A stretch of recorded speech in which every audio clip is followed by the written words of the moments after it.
Welcome back. You're listening to the Flow Friday Sports Show on Flow FM. Hume netball time as we cross into the Riverina and speak with our correspondent Aimee Riley, who's on the ground there.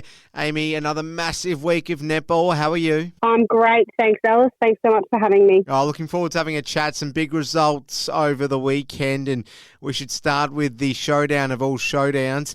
Osborne hosting Jindera.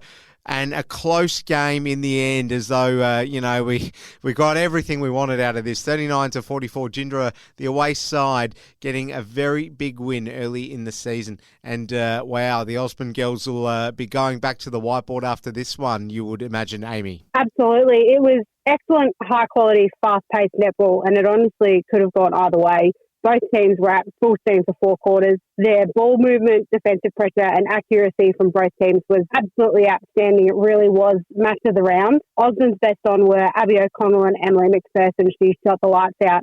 And Jindera's best on were Emma Wellington, Paige Harper and Maggie Thompson. There we have it. Well, a very big result going the way of Jindera.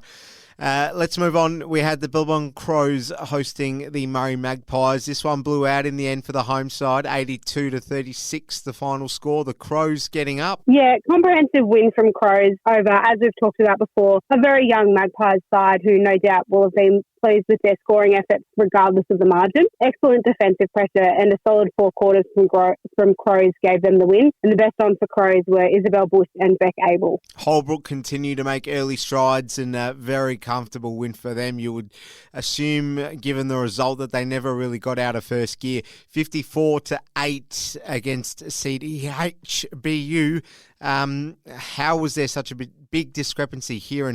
And the scoreboard pressure just massively overwhelming, you would say here as well, Aimee. Yeah, a solid win for Holbrook against, as we've previously discussed, similar to Magpies, a young new CDHBU side who are still finding their feet. It was a great 4 quarters from Holbrook, and CDHBU showed plenty of determination, and they'll no doubt look to land some wins this season while they're still trying to get their team together and find their rhythm. Best on for Holbrook was Chloe Hamblin, Jess Rowe and Amy Platt. All right, we had an entertaining game between the Brocklesby Burrumbuttock Saints and How Long. The away side too good, 52-35, but a bit of a shootout here went on, Aimee. Absolutely. It was a great game for BB Saints and for How Long. How Long were a couple of goals in front at quarter time and extended their lead coming into the last half to run away as winners. BB Saints will be really pleased with how they performed and they've gelled as a team. I've been reliably told by their coach that was their best game of the season, so they'll be looking to extend that and make a run at finals. How Long's best on were Lily Smith and Jeff Hancock, and Saints' best on was Ashley Smith. A handy win for Lockhart, who held on in another very entertaining, close game. This was against the Giants, so the Giants hosting this one. They registered a score of 38 goals v Lockhart, who got 44 in the end and get away with it.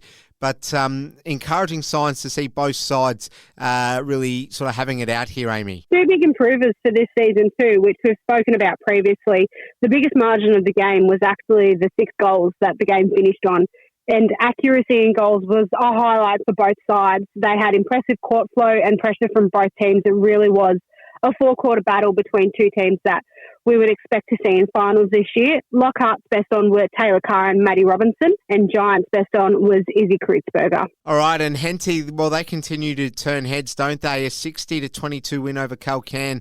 Very promising signs for Henty early on in this campaign. Yes, certainly. Calcan showed great resilience and had a challenging match against Henty, which they knew going in.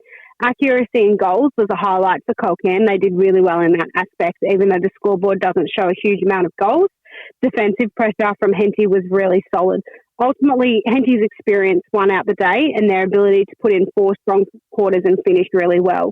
Calcan's best on were Phoebe Packer and Bobby Lee Sutherland, and Henty's best on were Caitlin Clemke and Olivia Hall. Just taking a look at the ladder, it's no great indication of how things will end 3 rounds in, but it's always relevant still. And we've got Lockhart in first, Jindera in second, Holbrook third, Giants fourth, Osborne fifth, Henty sixth, Billabong Crows seventh, How Long eighth, BB Saints in ninth, Murray Magpies 10th, Calcan 11th and CDHBU at the foot of the ladder.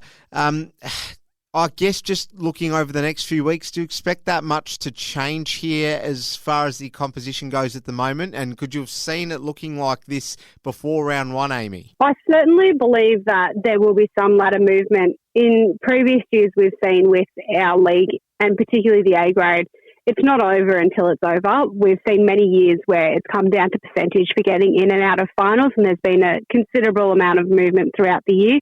A lot of teams early have had injuries, have had players away, have had players come in and play. So for me personally, until the 18 rounds is over and we're looking at the finals, anything can happen, really. All right, let's look at the upcoming games commencing tomorrow.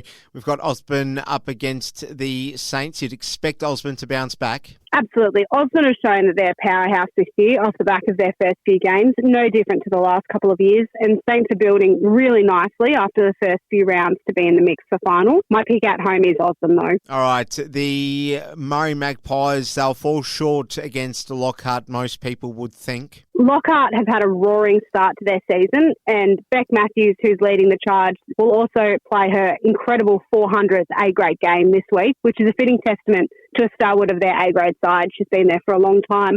Given the home ground advantage and such a big importance on the game, Lockhart are the team for me. Certainly doesn't appear that life will be any kinder this week for CDHBU. They'll be travelling to Jindera. The home side should get it done pretty easy, you'd think. A tough start for the new look and building CDHBU against Jindera, who've had an excellent start and are playing at home. I know CDHBU is still looking to find their feet and hunt their first win, and they haven't had the easiest start to their draw, but I do agree Jindera are my tip. All right, Culcan against the Crows. Are Culcan some sort of outside chance here or not? Culcan, another fresh young team who'll be looking to get their first win for the season too, and Crows will be looking to get another on the board to continue the start to their season really well. They've had a couple of good wins. However, I do think in this circumstance, Crows will probably be too strong. Yeah, you would think they will be. Now, one game I'm really looking forward to is How Long against Holbrook. Pretty hard to call this one. You'd probably want to tip the home side, I guess, just based on home advantage, but hard to separate these two. This is the game of the round for me. Holbrook have maintained their side from last year with minimal losses and built on that. How Long have showed why they are still expected to go deep into finals. It's also a really special game for How Long, being the inaugural Odd Sox round for the entire league. How Long have been doing this for many years to raise awareness for mental health, and every club has jumped on board this year, which is fantastic. My pick is How Long. It's such an important round for them, and they've been building really nicely, as have Holbrook, but I do expect it to be a very close game. All right, it'll be interesting to see if Henty can continue their good form away to the Giants, because they're probably just about on everyone's radar by now, but I guess you don't really want to become the hunted after being the hunters for so many years. So, again, it'll be a bit of a test for Henty to make sure they can back their form up in this game, Aimee. This will be a really interesting game with a new look and certainly stronger Henty and a Giants team that is absolutely firing at the moment. The best thing about this is it really could go either way as well. Both teams have had some really good wins. Giants may get up, but as I said, I do think this will be a close game, and both of them have been building really well, so you can't write either off. Aimee Riley, our Hume netball correspondent, great doing business with you, and thanks so much for your contributions. Enjoy the netball across the weekend, and we'll speak to you next week. Always a pleasure, Ellis. I look forward to catching up.